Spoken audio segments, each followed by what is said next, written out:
I believe that love is not a skill. I believe that love is a skill. My name is Alyssa. My name is Angel. Welcome to Words, No Wisdom. Today's topic is discussing whether or not love is a skill. So as we said, I don't think that it is, and Dad does.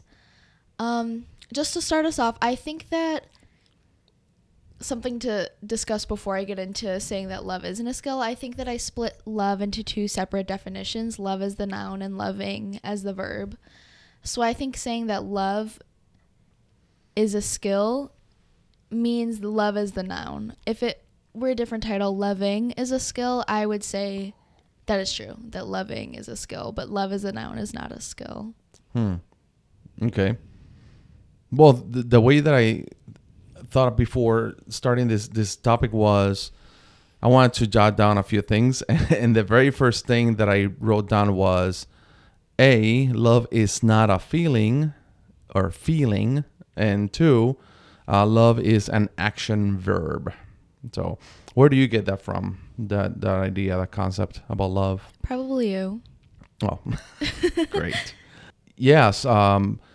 I did hear this concept once. The very first time I heard this concept of love is not a feeling but a verb was from Engage Encounter, which is this retreat that you have to do in the Catholic Church, well, if you choose to, before you get married.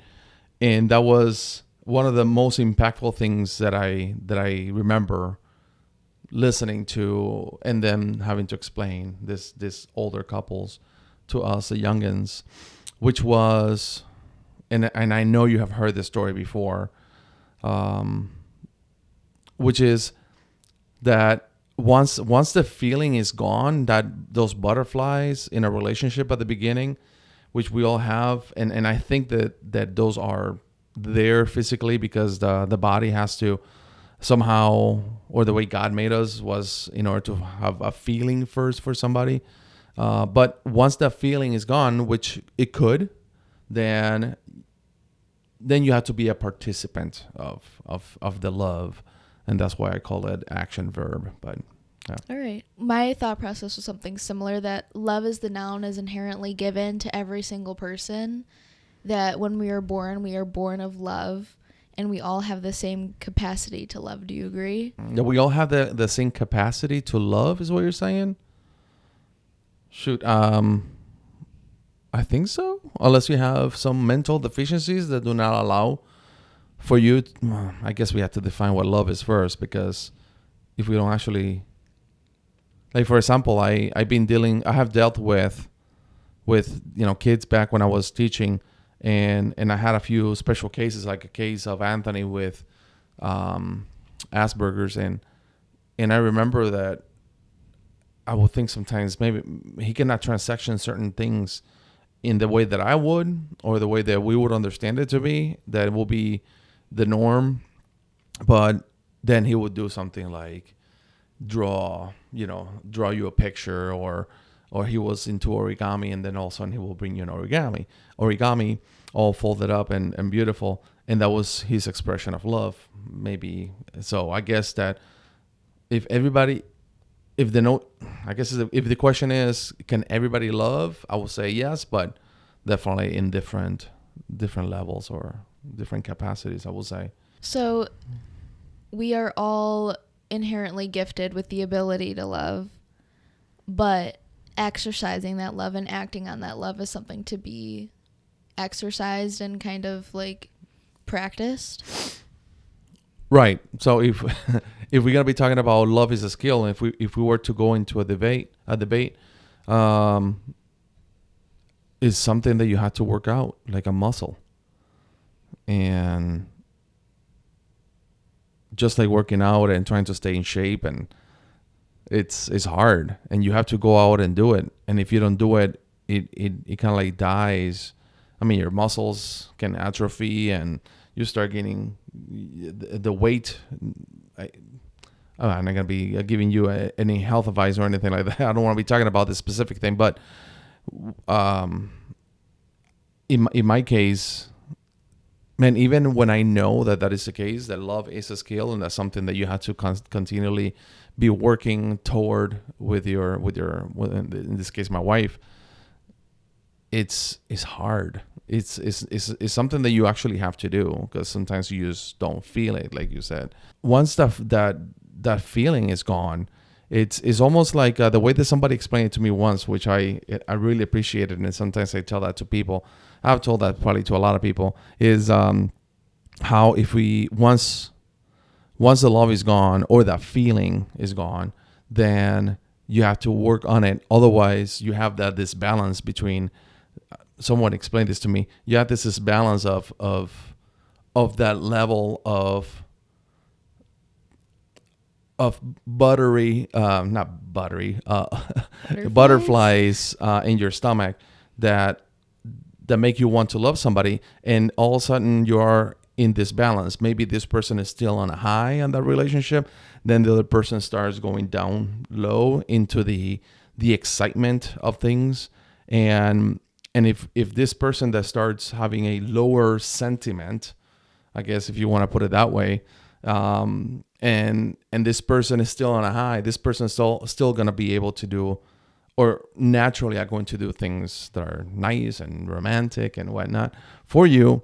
And then this person is going to not be able to reciprocate because they're not on the same level until they understand this concept.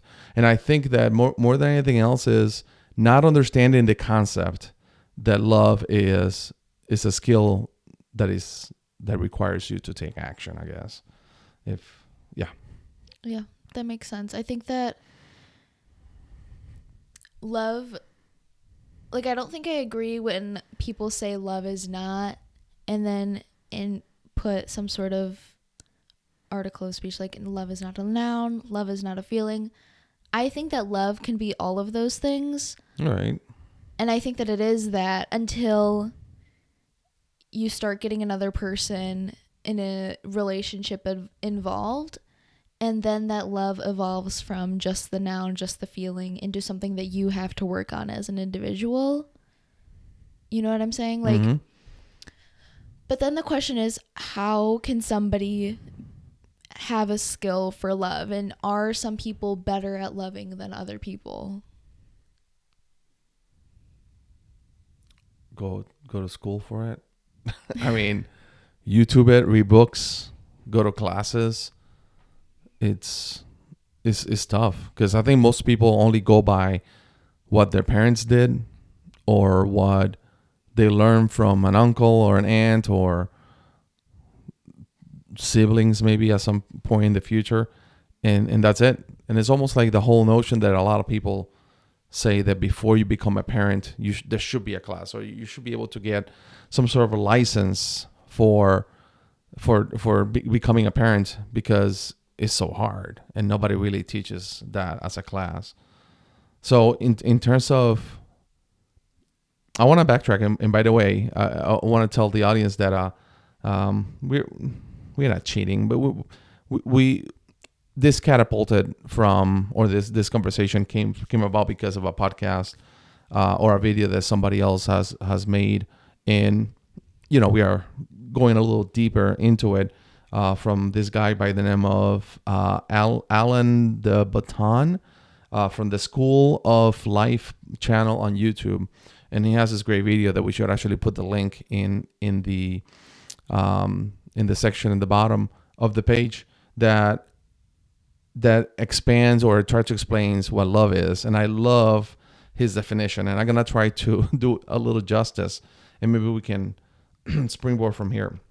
He says that to love somebody means to be generous when interpreting the erratic behaviors of the other person.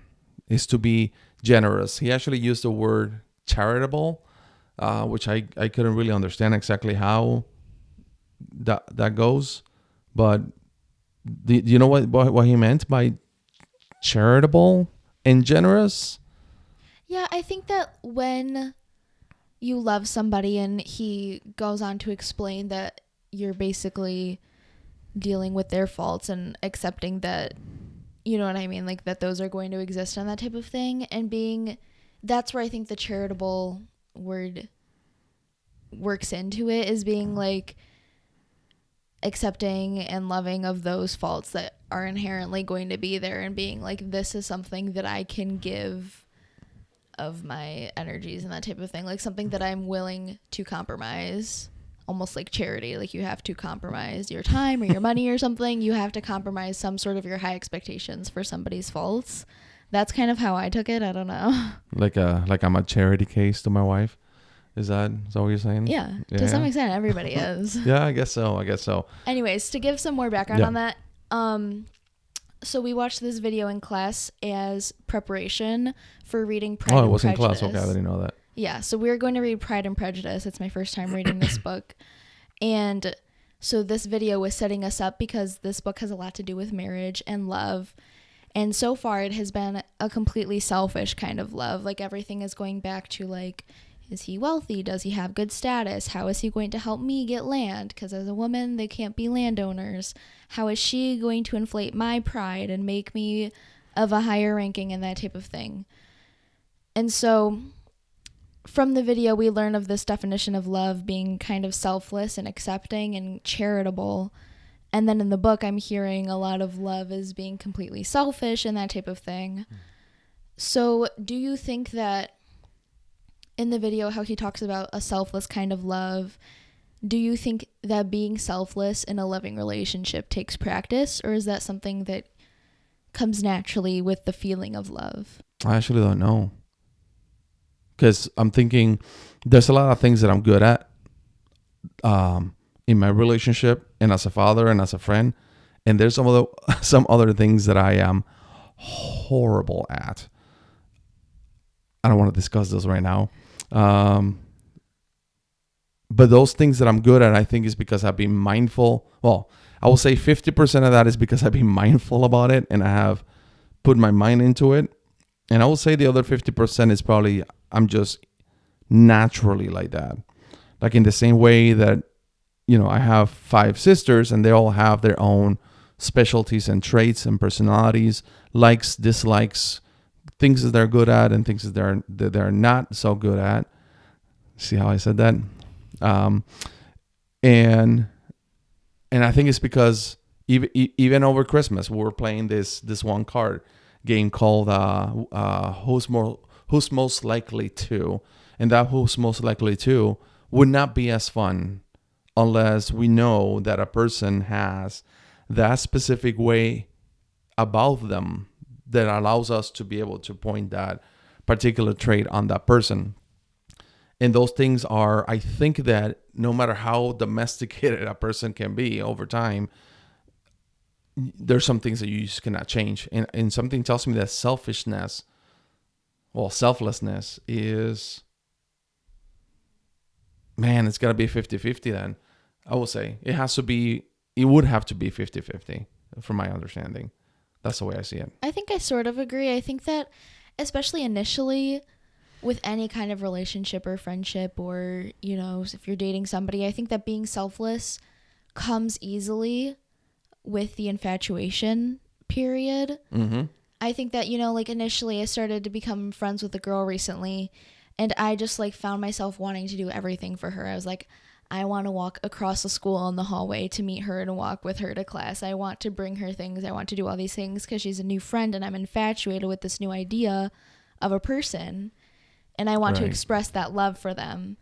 And especially starting off relationships, you're kind of in this butterfly land and you're like, okay, I'm going to do everything for this person. I'm going to act selflessly and put up my best regards for them so that they accept it and then reciprocate, hopefully. But I think then over the long term, being selfless takes more practice to turn into a habit. And once it's a habit, that's another story and you can go from there. But that is another story because now you're talking about it being a habit, not a skill, which are two different things. But continue. Go ahead. So I think that when you're more comfortable in a relationship and you're not in such infatuation with somebody, then being selfless isn't something that may come naturally to you all the time. It may have to be something that you put into practice and you're like, all right, well, I need to make sure that I'm making this person feel loved by, paying for their meal one time, or maybe going out of my way to drive to their house, or doing something that is sacrificing some element of your life for them.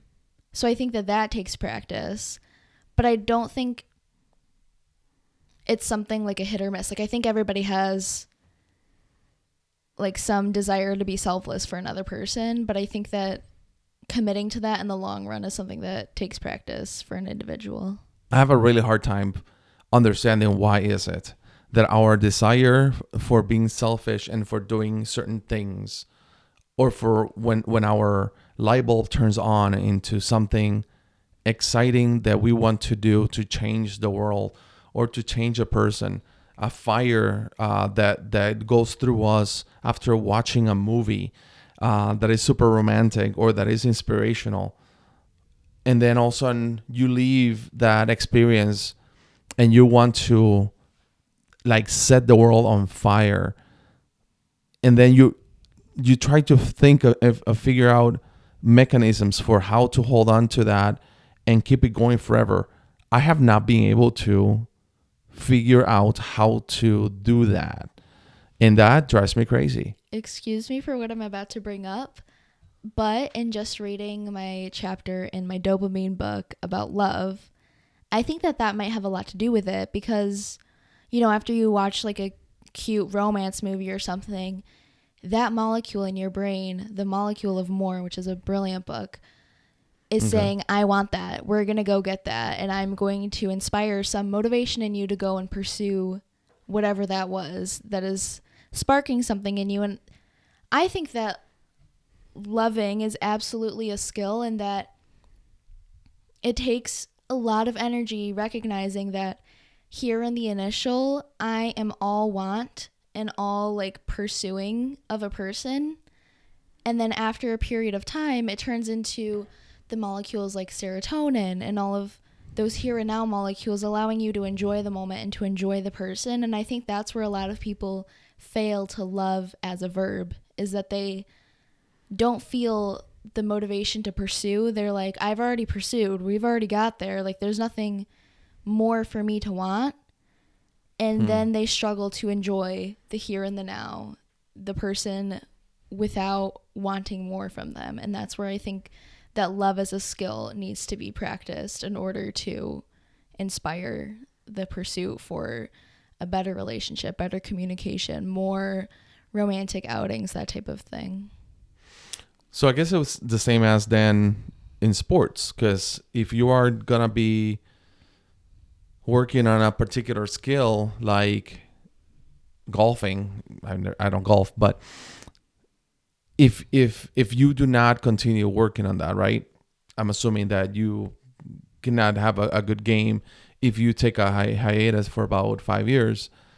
I think the same thing then applies to relationships and to love, right? If you're not constantly working on it, then it's gonna die, because the other person who is the recipient of this is also going to falter, if that's the word, is also going to fall apart by not feeling loved,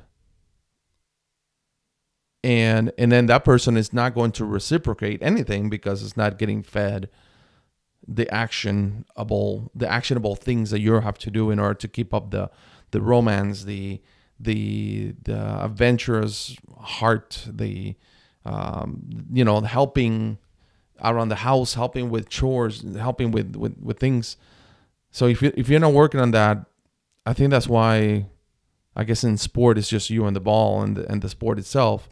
When you're with somebody else, then is a catch-22, because if you don't do it, the other person is gonna feel defeated, and then that person feeling defeated is not going to give you any love, and then it becomes this what do you call that? When things start like a catch-22 or whatever the expression is. So yes, it has to be a skill, but it has to be. I don't think it should be that hard of a skill. Like I don't think it requires an expert either, right? Like I would not say that you have to be an expert in order to do proper loving. And in the case of this Elaine, Baton, sorry, from the School of Life channel on YouTube, when he says that to love somebody means to be generous in interpreting the erratic behaviors, when he says the best thing that you can do to love somebody is to know that just like you are a mess up. You are a disaster. The other person is also most likely a disaster, maybe a better disaster than you are or a worse disaster than you are. So you're expecting that person, and I think we talked about this on our first podcast, you're expecting that other person to come to you and say, I'm going to look past all of your problems and focus on the good things because I know that you're a mess up. So I'm going to do the exact same thing and be generous in my assertion about you.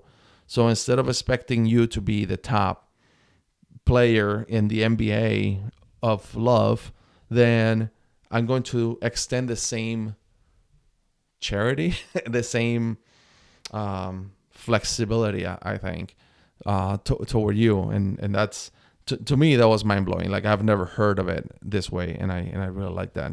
Another thing that I really, really loved was that I am guilty of. And to be honest with you, I hate videos, podcasts, songs, Bible passages, essays, anything that makes me have to think about the ways I'm doing things in order to change to a better person. I mean, I don't hate them. I just, dislike the fact that somebody's telling me what to do and what to think and what to say. But he says that sometimes it's really hard to say to your partner, I need you, I depend on you. So instead, because you don't want to reveal that you need that other person. I actually kind of like paraphrased it. So our responses is to lash out instead of saying, hey, I need you, I depend on you. It's like, let me go ahead and lash out instead. And then I'm going to be annoyed. And then I'm going to annoy you because I'm annoyed. And all I really want to know is, do you still care about me? And that is super impactful because that happens to me. That happens to, in my relationship. And then sometimes he says that because he's kind of funny in the way that he say things, is that you pretend that you don't care for the other person, even though that's exactly what you want for yourself. And now the other person feels left out, and now the other person gets annoyed, and now the other person starts lashing out with annoyance instead of asking the question, do you still care about me? But he actually said that is a natural response to these relationships, and just another moment to say, hey, you have faults, I have faults. How about we just have a glass of wine and get past that, or look over those, or past those. So. True. He was bringing up the attachment styles, and when he was going over one of them, I was like, yeah, yikes. Like pretending like you don't like need somebody, and the second that you're vulnerable, you're like, no, I'm good, I'm fine. Right. And I do encourage you to go back. We're gonna put the link in the towel section so that people can go ahead and check him out. Another thing from this video that I think was really interesting was he said that we're not on a quest to be happy, but we're on a quest to suffer in ways that feel familiar. And I love that. Yeah, that's crazy. Love that.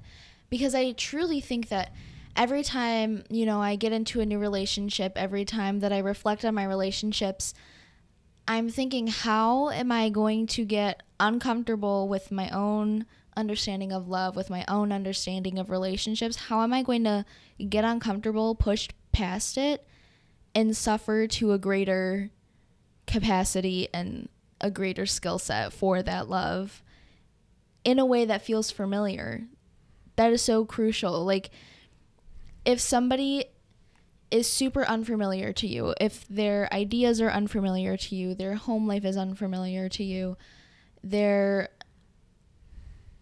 ways of living are super unfamiliar to you, that in itself is scary enough, I think, to not push you to develop your own means of loving. And I think that if we're on a quest to find somebody who feels familiar, but will then push us to suffer, and our love life, then that is where you're going to succeed in growing your love as a skill. Because if somebody feels familiar to you, you're comfortable with them as a person, but they Right. are pushing you to suffer in your comfortability of what you think is the norm or whatever, then you're going to learn different areas of love and how you can develop those in your own personal life and work on being selfless and work on acquiring all of those practices that make you a better person to love and to be loved by.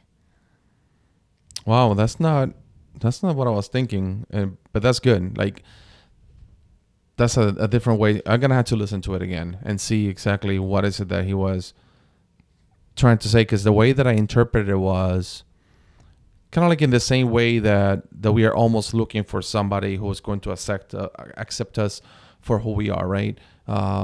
Yeah, I have a lot of flaws. I have a lot of skeletons in my closet. I don't want to be found out that I am, lesser than, and potentially you not wanting to be with me because I'm not worth anything or not worth it.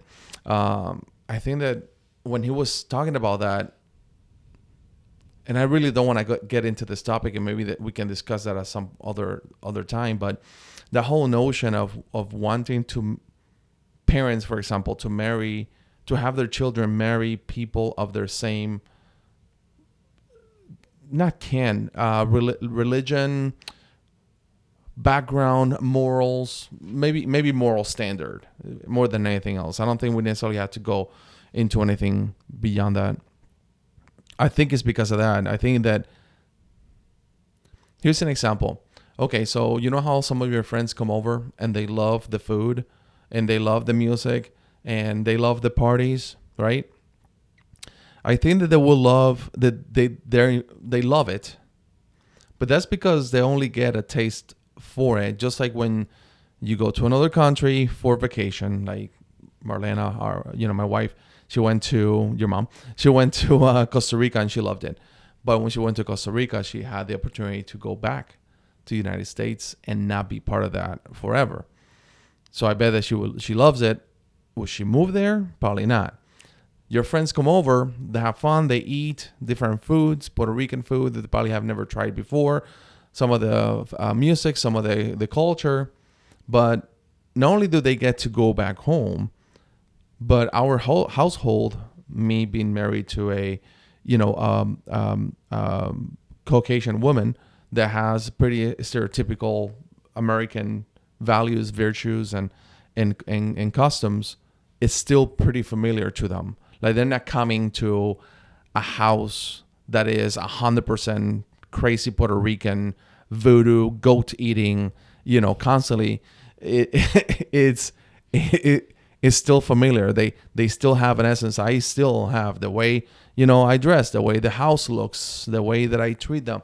Sometimes it's fun, is out of the ordinary, but I'm still trying to figure out how to make them comfortable within the parameters of the craziness of our family and our culture.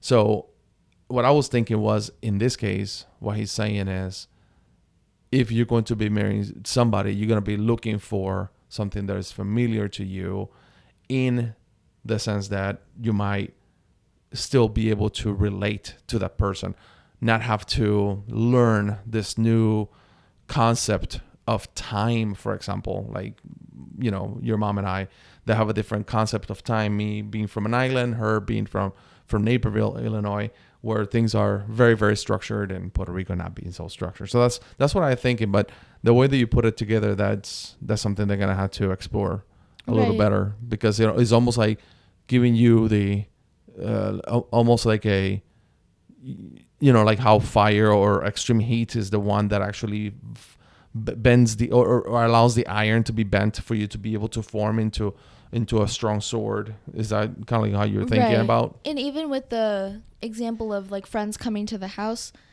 since our house feels familiar, I mean, suffer is being loosely used here, but since they have that familiar aspect, they're willing to like suffer a little bit in trying new things, trying new food, being exposed to a different culture, that type of thing. I understand, which is outside of their comfort zone, their initial, this is who I am, this is what I do, this is what I eat, this is what I participate in, okay, Alyssa's house is familiar to me. They're doing this thing. I'm willing to suffer and kind of reach out of that circle a little bit into something greater, something different, a different perspective and that type of thing. And I think that's where it plays into relationships so much. And I love using the word suffer here. Yeah.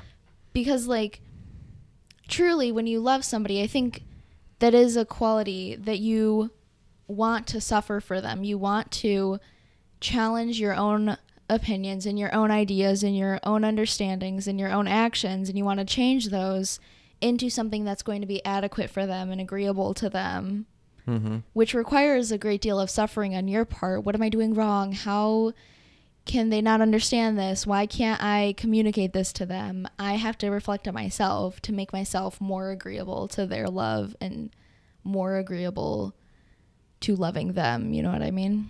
Right. Yeah, no, that makes sense. I like that. I like that a lot. Which would you say that in order to have a much better relationship, there should be more effort on this skill of loving or the act of selflessness? I think the skill of loving, because I think that the skill of loving is encompassing enough to account for selflessness versus selfishness, because you need a balance of both of them, to be honest. Because if you're all giving and no receiving, then grows the resentment and that type of thing. So I think that if you're both working at the skill of loving in each other's definitions for it, I mean, everyone is, different love languages and that type of thing, and everybody has a different way that they want to be receiving love. So if you're working together and you're trying to figure out what is the best way for me to love you and what is the best way for me to practice this love as a skill, that in itself, I think, is very selfless, to be willing to work on your own understanding for somebody else. And I think that through doing that, you also get to be selfish a little bit and also explain to the other person, this is what I appreciate more than this other thing that you're doing, or that type of thing. Right. No, I like that. Here's another question for you. Is it okay, or would you be okay if your partner was not feeling loving for a period of time, let's say a week or whatever, a season, for whatever reasons, but he's still doing things in a loving is an actual as an action verb skill, like bringing you things like a present, or doing certain chores, or bringing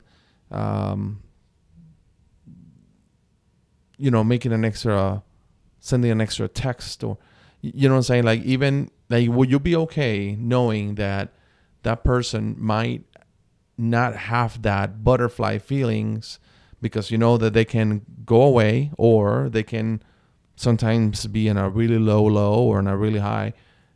Will you still be okay knowing, hey, you know what, maybe he's not feeling the love right now, but I know that he's doing this particular acts of love, especially if it is your love language, if it is bringing you a coffee out of the blue and leaving it in the front door, or is looking at you and asking you questions when you after a long day, or when he comes to visit you? Will you still be okay with that? Or will you be like, what's going on? I don't like this facade, or this fake action steps that he's taking, that he knows are my things, the things that I love, even though he's not feeling the love?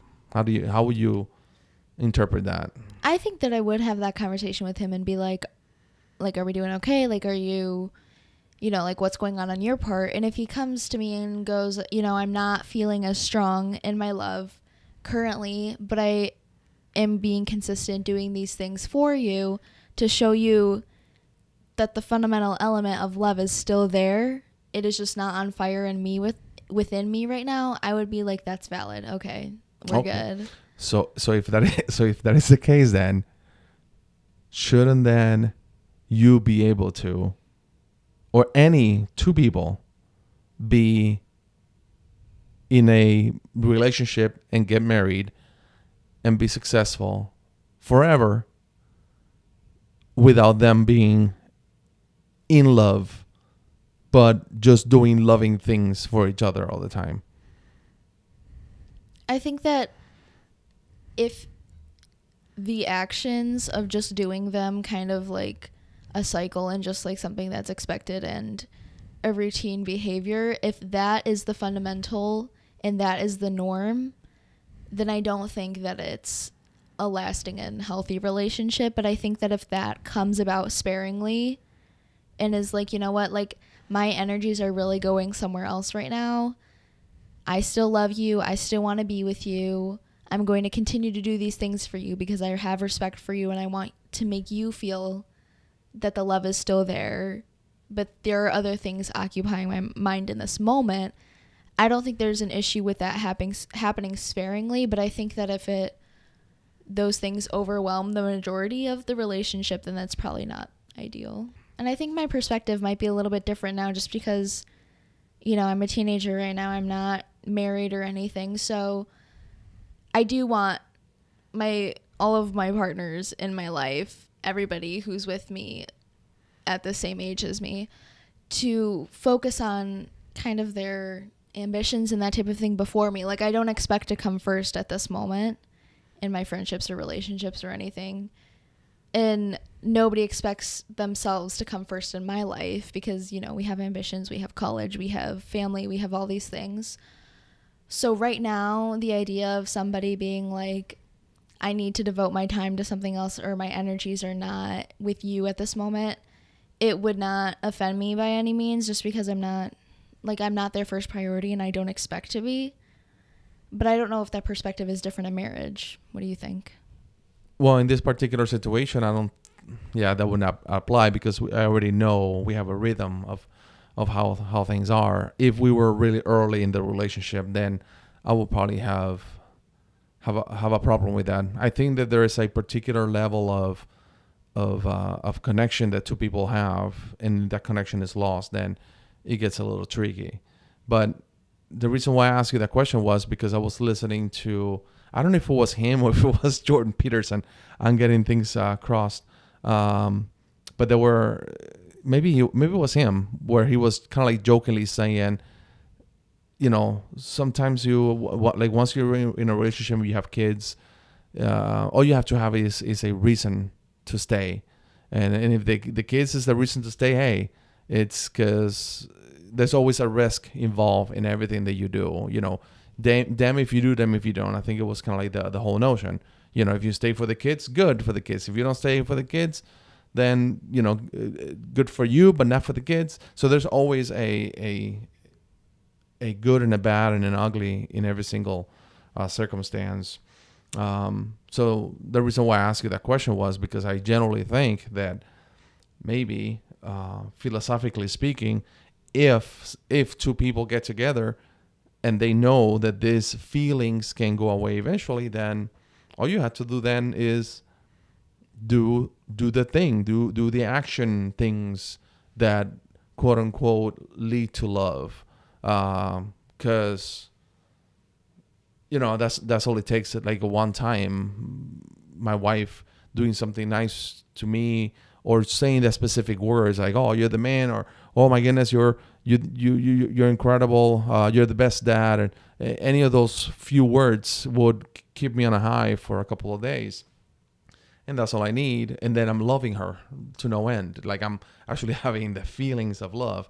So I'm thinking, man, if we just have a list of things that we have to do for each other and all we have to do is plug one out every once in a while just to keep that thing going, then so be it. So what if you can find somebody that you can do that too, even if you don't feel it? So technically speaking, I think the whole idea of like Indian families, for example, getting what is arranged marriages, I think that's sometimes brilliant because mama knows best. But I'm gonna leave it there. I'm not gonna go deep into that one because that could be a topic for another day.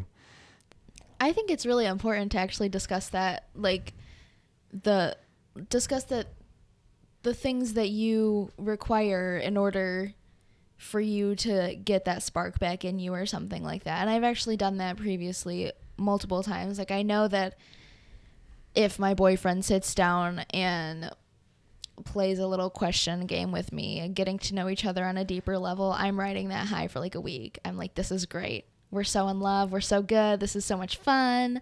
I want to do everything for him, blah, blah, blah. Where like he probably doesn't really care. Like that's not an Right. action that's going to make him. But since, and I tell him that I'm like, this is the thing that you can do to get me feeling a lot better and wanting to reciprocate love more frequently, is this is what's going to get you there. And then he'll return, this is what's going to get you there. And so we work on doing those actions for each other, Mm-hmm. which then keeps it rolling, which I think is what you were talking about with trying to like go on this balance of trying to like outdo each other with your actions and that type of thing. And that's what's going to inspire the continuation of the action of love and the feeling of love and that type of thing. Wow. Nah, well said. I would like to leave. Well, there's a few things that I would like to say, and I don't know if we're gonna end with this, but there's some nuggets or expressions that I love to use. Some of them I've learned from different aspects of, either going to church or going to a men's meeting or a men's group or some sort of retreat. Sometimes even from my sisters. One of them is, do you want to be happy or do you want to be loved? No, do you want to be right or do you want to be loved? Which can also be, do you want to be happy or do you want to be loved? I think that's pretty self-explanatory. Sometimes we just have to not be right, and in order to be able to maintain that relationship and compromise. The other one was learn to build bridges and not cases. Have you heard that one before? Basically, we should put more energy into building bridges and creating relationships or moments for good things to happen in relationships, building bridges and not building cases. As in when somebody's, builds a case against somebody in a relationship, like, no, you. So I like that one. And then there's another one, which was a poster that somebody made. It was a painting that somebody made. And he said, life-giving, other-centered. And that was their motto for their marriage. Life-giving, other-centered. And that is incredible. I never thought about that. Because there are things that you can do that are for death. That is for the destruction of the relationship. So is instead of giving destruction to the relationship, is giving life-giving, and other-centered, because everybody knows this is unequivocally the most important thing that anybody should know and do in relationships ever, which is others should be the center of your life, except for, the whole notion that you cannot give out from an empty cup. You want your cup to be full, but sometimes just filling the cup means giving to others and being selfless and all that good stuff. So without getting into the whole topic again, those are a few of the expressions that I love remind myself, to be honest with you, and to tell people every once in a while. Yeah. I like that. Yeah. Like Do you have any of them that stick out, or do you remember? No, but while you were saying the bridge and Cases. case thing, I was reminded of a song lyric while it was saying like, I'm building bridges while you're putting up walls. And I thought that was a brilliant one. Like, I'm trying to build this connection with you, and here you are getting that attachment style avoidant. I don't need you. I'm fine. That type of thing. But I'm trying to build a bridge between us. And I like that one a lot. Not only that, but let's go deeper, because you can build bridges in a wall with the exact same materials, with bricks, with cement, with a hammer, I don't know, spatula, cement mixer, and you can use the exact same materials and tools. Yeah, that's pretty exciting. I like this topic. I I'm a really do. fan. And I love hearing things like this video. There's another video that I'm gonna post too, which is the difference between a woman's brain and a man's brain. It's hilarious. It's one of my favorites, and that helps me a lot. So every once in a while, it's good to have a refresher or something new, a new perspective on how people are interpreting the best way to go about your relationships, how to love, and that is something like somebody said in one of the videos about this guy, that he's the one of the few people that actually has a school dedicated to relationships and love and things like that, like of this nature, and that should be in all the schools, not just something that is learned at home or in the streets or on YouTube. But The streets. yeah, Sure. the streets. Well, All right. thank you. Thank you. Good night. See you later.